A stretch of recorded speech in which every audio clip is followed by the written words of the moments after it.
এই জন্যই আমি যুবকদেরকে বলি, যুবক তুমি প্রেম করে কেন বিবাহ করতে গেলে, তুমি অবৈধ সম্পর্ক করে কেন বিবাহ করতে গেলে? যুবক, এমন মেয়েকে বিবাহ করো যেই মেয়ে কমসে কম দোয়া করলে আল্লাহর দরবারে কবুল হওয়ার সম্ভাবনা থাকবে।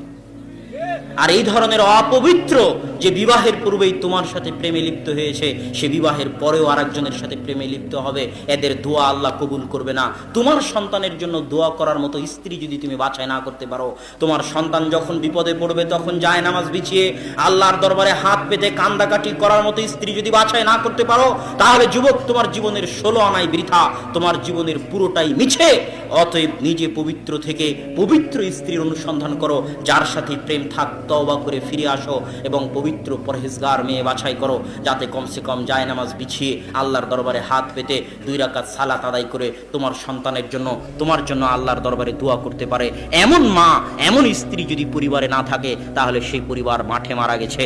এই জন্য মা এবং বোনদেরকে অনুরোধ, যুবক ভাইদের নিকটে অনুরোধ, যে আমরা আল্লাহ সুবহানাহু ওয়া তাআলার বিধিবিধান মেনে নিজেদের জীবন পরিচালনা করার চেষ্টা করি। আল্লাহ আমাদের তৌফিক দান করুক, আল্লাহুম্মা আমিন। সমাজকে বলে যাচ্ছি, তোমরাই হচ্ছে জাতির ভবিষ্যৎ। এই জন্য রাসূল সাল্লাল্লাহু আলাইহি ওয়াসাল্লাম বলেছেন, সাবাআতু ইউদিল্লুহুমুল্লাহু ইয়াওমা লা দিল্লা ইল্লা দিল্লুহ। কঠিন কিয়ামতের মাঠে আল্লাহ সুবহানাহু ওয়া তাআলা 7 শ্রেণীর মানুষকে তার বিশেষ ছায়াতলে ছায়া দিবেন। তার মধ্যে এক শ্রেণী হচ্ছে শাবুন নাশা ফি ইবাদাতিল্লাহ, ওই যুবক যে তার যৌবন কালকে আল্লাহর ইবাদতে, আল্লাহর রাস্তায়, আল্লাহর বিধিবিধান পালন করতে ব্যয় করেছে। বয়স 60-70 হয়ে গেলে সালাত আদায় করা, মুখে দাড়ি রাখা সহজ। বয়স 60-70 হয়ে গেলে সালাত আদায় করা, মুখে দাড়ি রাখা সহজ, কিন্তু বয়স যখন 20-25, তখন বাপ মা, সমাজ, স্ত্রী সন্তান, পাড়া প্রতিবেশী, ভাবি ননদ, তাদের টিটকারি, তাদের মজা উপেক্ষা করে, তাদের টিটকারি উপেক্ষা করে, চাকরি হারানোর ভয়কে উপেক্ষা করে, রিজিকের ভয়কে উপেক্ষা করে দাড়ি রাখা, টাকনুর উপর প্যান্ট পরা, সালাত আদায় করা অনেক অনেক কঠিন কাজ। এই জন্য আল্লাহ বৃদ্ধদের জন্য এই বিশেষ নিয়ামত রাখেননি। কেননা বৃদ্ধ বয়সে দাড়ি সবাই রাখতে পারে, বৃদ্ধ বয়সে সালাত সবাই রাখতে পারে। এই বিশেষ নিয়ামত আল্লাহ ওই যুবকদের জন্য রেখেছেন যারা যুবক বয়সে যাবতীয় রিস্ক, যাবতীয় চ্যালেঞ্জ, যাবতীয় বাধা বিপত্তি উপেক্ষা করে আল্লাহ সুবহানাহু ওয়া তাআলার বিধিবিধান অনুযায়ী চলতে পারবে, তাদের জন্য এই বিশেষ পুরস্কার। আজকে আমাদের যুবক সমাজের অধিকাংশ যুবক নিজেদের জীবনকে মানুষের মতবাদকে দুনিয়াতে প্রতিষ্ঠিত করার জন্য ব্যয় করে দিচ্ছে। হাজারো যুবক আছে যারা আওয়ামী লীগের রাজনীতি, বিএনপির রাজনীতি, জামাতে ইসলামের রাজনীতি, এই ধরনের রাজনৈতিক দলের পিছনে নিজেদের জীবন, নিজেদের সময়কে ব্যয় করে দিচ্ছে। অথচ এই সমস্ত যুবককে কিয়ামতের মাঠে তাদের সময়ের হিসাব দিতে হবে। রাসূল সাল্লাল্লাহু আলাইহি ওয়াসাল্লাম বলেছেন, আব্দুল্লাহ বিন মাসউদের হাদিস, যে আদম সন্তান তার পা লা তাজুলু কদমা ইবনে আদম, আদম সন্তানের পা কিয়ামতের মাঠে এক ধাপও সামনে এগোতে পারবে না যতক্ষণ না 5টা প্রশ্নের উত্তর দেয়। তার মধ্যে একটা প্রশ্ন হচ্ছে আন শাবাবিক, হে যুবক তুমি তোমার যৌবন কালকে কোথায়, কোন রাস্তায়, কার পিছনে ব্যয় করেছো, এই জবাব কিয়ামতের মাঠে দিয়ে যেতে হবে।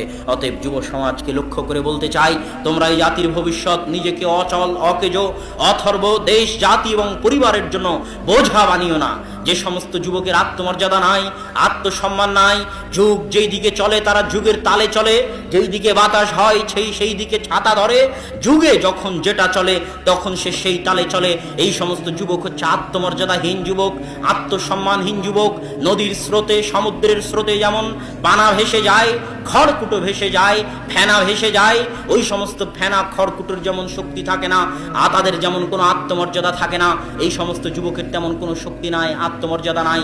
এরা যখন যেটা সমাজে চলে, যখন আইপিএল চলে, যখন বিপিএল চলে, যখন জুয়া চলে, যখন মদ চলে, যখন গান বাজনা চলে, এরা সবগুলোর সাথে শরিক হয়। এদের নিজস্ব কোনো আত্মমর্যাদা, কোনো ভ্যালু নেই। আর যেই স্টিমার, যেই লঞ্চ স্রোতকে উপেক্ষা করে চলে, ওই স্টিমার লঞ্চের যেমন সুযোগ আছে, ওই স্টিমার লঞ্চের যেমন শক্তি আছে, আত্মমর্যাদা আছে। একটা যুবকও যখন সমাজে যাবতীয় বাধাকে উপেক্ষা করে ইসলামের আদর্শকে ধরে সমাজে চলতে চায়, তখন সেই যুবক আত্মসম্মান সম্পূর্ণ যুবক, আত্মমর্যাদা বোধ সম্পূর্ণ যুবক। আর পর্দার বিষয়টাও আত্মমর্যাদার সাথে সম্পৃক্ত। এই জন্য রাসূল সাল্লাল্লাহু আলাইহি ওয়াসাল্লাম বলেছেন, লা ইয়াদখুলুল জান্নাতা দায়ুস, দায়ুস জান্নাতে যাবে না। দায়ুস মানে যার মধ্যে দিয়াসা আছে। দিয়াসা কার মধ্যে আছে? দিয়াসা আছে শুকুরের মধ্যে। আল্লাহ রাসূল বলতেছেন দায়ুস জান্নাতে যাবে না। মানে দায়ুস মানে যার মধ্যে দিয়াসা আছে তাকে বলা হয় দায়ুস। দিয়াসা কার মধ্যে আছে? শুকুরের মধ্যে আছে, তথা যার রক্ত শুকুরের রক্তের মতো হয়ে যাবে, যার ব্যবহার শুকুরের ব্যবহারের মতো হয়ে যাবে, যে আর মানুষ থাকবে না, শুকুর হয়ে যাবে, সে জান্নাতে যাবে না। শুকুরের যেমন লজ্জাবোধ নাই, শুকুরের যেমন ইতস্তবোধ নাই, শুকুরের যেমন আত্মমর্যাদা নাই, শুকুরের যেমন আত্মসম্মান নাই, যারা নিজের বাড়িতে বেপরদার সুযোগ দিয়েছে তাদের রক্ত শুকুরের রক্তের মতো হয়ে গেছে।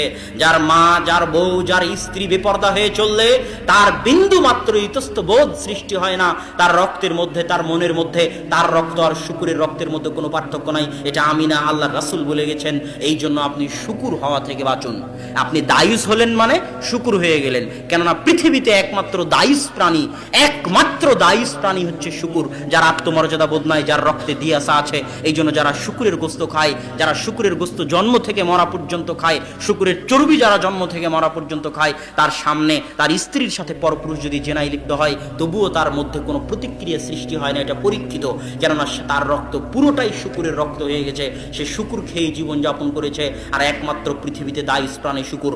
ঠিক কোনো পুরুষ যখন দায়ুস হয়ে যায়, কোনো পুরুষ যখন শুকুরের মতো হয়ে যায়, কোনো পুরুষের রক্ত যখন শুকুরের রক্ত হয়ে যায়, তখন সে বাড়িতে নিজের মেয়েকে বেপরদায় চলতে দেয়, নিজের স্ত্রীকে বেপরদায় চলতে দেয়, নিজের মাকে বেপরদায় চলতে দেয়, কেননা তার রক্ত শুকুরের রক্তের মতো হয়ে গেছে। এটা আল্লাহ রাসূল বলেছেন।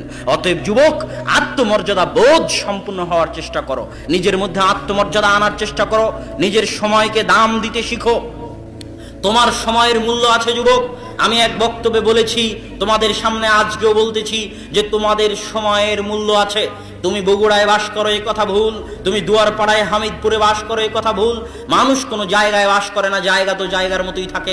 1000 বছর আগে এই জায়গা এমনই ছিল, 1000 বছর পরে এই জায়গা এমনই থাকবে, এই জায়গার কোনো পরিবর্তন হবে না।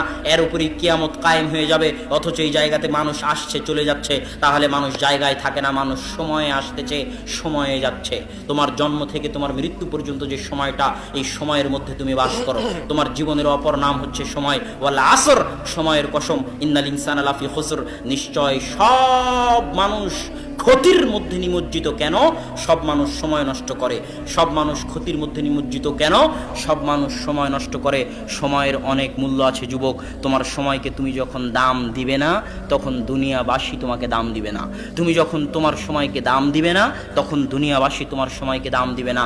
তুমি যখন তোমার সময়কে দাম না দিয়ে অন্যের ক্রিকেট খেলা দেখো, তোমার সময় কি এতই অমূল্যবান যে অন্যের ক্রিকেট খেলা দেখতে হবে? সে এসে তোমাকে দেখুক, এর নাম হচ্ছে আত্মমর্যাদাবোধ। যে আমি কেন তাকে দেখব, সে আমাকে দেখুক, একে বলে আত্মমর্যাদা। আমি কেন তার অনুসরণ করব, সে আমার অনুসরণ করুক, পারলে, এর নাম আত্মমর্যাদা। আমি কেন পাখির জন্য জীবন দিব, পারলে পাখি আয়েশা রাদিয়াল্লাহু তাআলা আনহার জামা পরার জন্য জীবন দিক। আমি কেন শাহরুখ সালমানের জন্য জীবন দিব, পারলে শাহরুখ সালমান আমার নবী মুহাম্মদ সাল্লাল্লাহু আলাইহি ওয়াসাল্লামের অনুসরণ করুক, এর নাম আত্মমর্যাদা। আজকের যুব সমাজ তো জানে না। আমি মাঝে মাঝে দেখলে হতাশ হই। সৌদি আরবের মাটিতে যখন দেখি সৌদি আরবের যুবকরা মেসির 10 নম্বর গেঞ্জি পরে আছে, দেখা মাত্রই যতবার দেখি ততবার আমার মাথায় এই জিনিস কাজ করে, যতবার দেখি ততবার আমার মাথায় এই জিনিস কাজ করে যে এই মেসি যেই ক্লাবে খেলে সেই ক্লাবের নাম বার্সেলোনা। আর এই বার্সেলোনা ক্লাবটা যেই জায়গায় অবস্থিত সেই জায়গার নাম স্পেন। আর ওই স্পেনের মালিক ছিল এই সৌদি আরবের এই যুবকের বাপদাদারা। আল্লাহু আকবার। অথচ সেই অনুভূতি কিন্তু তার নাই, অতটুকু অনুভূতি শক্তি তার নাই। যেই মেসি, যেই রোনালদো, যেই বার্সেলোনা, যেই সমস্ত ক্লাব আমাদের যুবক সমাজগুলো দেখে এবং শুনে, এই সব ক্লাব ওই স্পেনের মাটিতে অবস্থিত। আর ওই স্পেনের মাটির মালিক ছিল আমার বাপদাদা। হাজারো আলেম ওই স্পেনে জন্ম নিয়েছে। হাফিজ ইবনে আব্দুল বার, হাফিজুল মাগরিব বলা হয়। মুয়াত্তা মালিকের দুইটা ব্যাখ্যা গ্রন্থ করেছেন, আল ইস্তিযকার আর আত তামহিদ। 463 হিজরিতে মারা গেছেন। তিনি হচ্ছেন স্পেনের আলেম। ইবনে হাজাম আন্দালুসি বিশাল বড় আলেম, মহান মুহাদ্দিস, তিনি হচ্ছেন স্পেনের আলেম। আব্দুল হক আল ইশবিলি অনেক বড় আলেম, তিনি হচ্ছেন স্পেনের আলেম। তাফসিরে কুরতুবির নাম অনেকেই শুনেছেন। তাফসিরে কুরতুবির লেখক ইমাম কুরতুবি হচ্ছেন স্পেনের আলেম। এরকম স্পেনে হাজারো আলেম জন্ম নিয়েছে। ওই সমস্ত জায়গাকে, যেগুলো জায়গার মালিক মুসলমানেরা ছিল, সেই জায়গাকে অপবিত্র করে যেই ক্লাবগুলোকে তৈরি করা হয়েছে, মুসলমানদের মাটিতে জবরদখল করে যেই ক্লাবগুলোকে তৈরি করা হয়েছে, সেই ক্লাব আর সেই সমস্ত প্লেয়ার নিয়ে মুসলমানের সন্তানেরাই লাফালাফি করে। এই জাতি যদি ধ্বংস না হয় তাহলে কোন জাতি ধ্বংস হবে? এই জন্যই বলি যুবক, যখন তোমার মধ্যে আত্মমর্যাদা থাকবে না, যখন তুমি সময় নষ্ট করে অন্যের খেলা দেখতে যাবে, জুয়া খেলবে, বাজারে বসে ক্রাম বোর্ড খেলবে যখন তোমার সময়ের দাম থাকবে না। জুয়া, ক্রাম বোর্ড, নারীর সাথে সম্পর্ক, সময় নষ্ট করায় যখন মত্ত হয়ে যাবে, তখন পৃথিবীর মানুষ তোমাদেরকে ছিঁড়ে ছুটে খাবে না। তো আর কাকে ছিঁড়ে ছুটে খাবে? তুমি তো নিজের সময়েরই দাম দেওনি, দুনিয়াবাসী কেন তোমাকে দাম দিবে?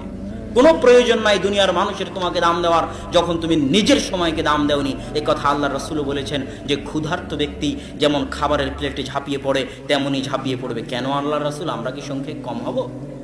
আনাহনু কালিলুন ইয়াউমাইযিন, না, সেদিন তোমরা সংখ্যে কম হবে না, কিন্তু আনতুম কাগুসাইস সাইল, তোমাদের আত্মমর্যাদা থাকবে না, তোমরা সময়ের দাম দিবে না, তোমরা অন্য জাতির অনুসরণ করবে, অন্য সম্প্রদায়ের অনুসরণ করবে, অন্যের খেলা দেখবে, অন্যের ছবি দেখবে, অন্যের মুভি দেখবে, গান বাজনা নিয়ে ব্যস্ত থাকবে। তোমরা হবে খড়কুটোর মতো, তোমরা হবে ফেনার মতো, কোনো আত্মমর্যাদা থাকবে না। এখানে হাজারো যুবক বসে আছে যাদের ভিতরে সরিষা সমপরিমাণ আত্মমর্যাদা নাই, এরাদেরকে তুলে ডাস্টবিনে ফেলে দেওয়ার যোগ্য। যুবক, তোমাকে কষ্ট দেওয়ার জন্য বলিনি, তোমার ঈমান জাগরণ করার জন্য বলতেছি। তুমি যখন নিজের সময়কে দাম না দিয়ে খড়কুটো ফেনার মতো হয়ে যাও, সময় নষ্ট করো, জুয়া খেলো, ক্যারমবোর্ড খেলো, তাস খেলো, ক্রিকেট খেলা দেখো, এই সমস্ত খেলায় যখন অংশগ্রহণ করো, তখন তুমি ডাস্টবিনে ফেলে দেওয়ার মতো। আর ফেলেও দিচ্ছে। তুমি পদ্মা সেতুর ইতিহাস পড়ে দেখিও যে পাইলের মধ্যে লেবার পড়ে গেছে, ওই লেবারকে তুলাই হয়নি, পাইলের মধ্যেই পড়ে মরে গেছে। এটা বাংলাদেশি লেবার, কোনো চায়না কোরিয়ান নয়। কেন?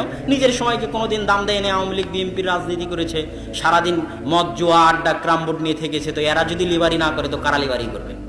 এরা বাংলাদেশেও লেবারি করবে, এরা বিদেশেও লেবারি করবে। এটাই এদের ভাগ্যে লেখা আছে। যতক্ষণ না নিজেরা পরিবর্তন হবে ততক্ষণ। বাহির দেশ থেকে মানুষ এসে এই দেশে বড় বড় চাকরি করবে, বাহির দেশ থেকে মানুষ এসে এই দেশে ইঞ্জিনিয়ারিং করবে, বাহির দেশ থেকে মানুষ এসে এই দেশে ডাক্তারি করবে, বাহির দেশ থেকে মানুষ এসে এই দেশে বিজ্ঞান হবে। আর আমার আপনার পকেটের টাকা তারা বেতন হিসেবে নিয়ে যাবে, আর আমরা আপনারা এই দেশেও লেবারি করব, পদ্মা সেতুতে বাইরেও লেবারি করব। কেন? জীবনে কোনোদিন বই খুলে দেখেনি, সারাদিন রাজনীতি করেছে, অস্ত্র নিয়ে মারামারি করেছে, ক্রামবোর্ড খেলেছে, আইপিএল খেলেছে, বিপিএল খেলেছে। এরা চিরজীবন লেবারি করবে যতক্ষণ না পরিবর্তন হবে। সম্মানিত উপস্থিতি, আর আজকের বক্তব্যের শেষে আমি চলে এসেছি। বক্তব্যের শেষে আমি এই কথা আপনাদের সামনে অনুরোধ রাখতে চাই যে আসুন আল্লাহ সুবহানাহু ওয়া তাআলা আমাদের যুবক সমাজের মধ্যে আত্মমর্যাদাবোধ জাগিয়ে দিক। আমাদের যুবক সমাজকে আল্লাহ সুবহানাহু ওয়া তাআলা পরিবর্তন করুক, যেন তারা দেশ এবং জাতির জন্য বোঝা না হয়ে দেশ এবং জাতি এবং পরিবারের কাজে লাগে। মা এবং বোনেরা যেন হাজেরা এবং সারার মতো তাকওয়াবান পরহেজগার হয়ে শত আদর্শ পরিবার জাতিকে উপহার দিতে পারে। এই দোয়া, এই কামনা ব্যক্ত করে আজকের সংক্ষিপ্ত বক্তব্য এখানেই শেষ করছি। ওয়া আখিরু দাওয়ানা আনিল হামদুলিল্লাহি রাব্বিল আলামিন। আসসালামু আলাইকুম ওয়া রাহমাতুল্লাহি ওয়া বারাকাতুহু।